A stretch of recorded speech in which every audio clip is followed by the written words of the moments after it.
An incredible story tonight out of Chesterfield County. A tractor-trailer driver and a Virginia State police officer are being hailed heroes for rescuing a man and his two children after their car went off the road, down an embankment, and into a creek. Shelby Brown is live with a story on You at 11. Shelby? Well, Angela, once the car ran off of the road, state police tell us that it was not visible from the interstate, but thankfully the driver of an 18-wheeler saw the whole thing unfold, and what he did next quite possibly saved the lives of a 5-year-old girl, her twin brother, and their dad, who was behind the wheel.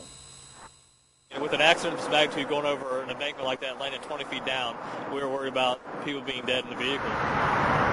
That thought raced through Trooper Scott Bass's mind as he raced to Sunday's accident scene on I-95, an accident that caught the sharp eye of a trucker from North Carolina who called 911.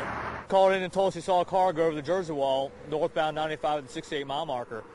He was nice enough to stop. He waited for us to arrive on scene. Bass knows there's no telling how long Kevin Walker and his 5-year-old twins would have been in the car had the trucker not noticed them tumble down the embankment and flip upside down in a creek. When Bass got to the scene, his fellow trooper Christopher Clark was in full rescue mode. He went down just a little bit further, and he just scaled down the wall and fell down and got down to the ground. And Sergeant Clark was able to break out the window.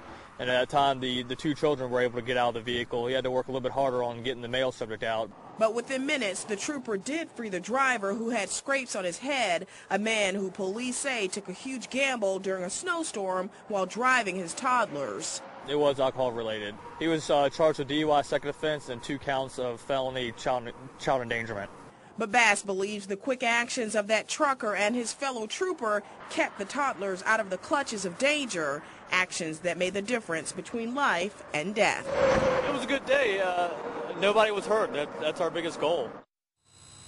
Now, who was the driver of that 18-wheeler? We're told that his name is Joseph Weevil of Kernsville, North Carolina. State troopers say that he was a huge help. They tell us that he actually guided Trooper Clark down the embankment, and then he waited around for the EMS workers to come and guided them to the trooper and also to the crash victims, who, by the way, were taken to the hospital. They were treated and released from the hospital. Again, their injuries were non-life-threatening. Rob, back to you. All right, thank you, Shelby.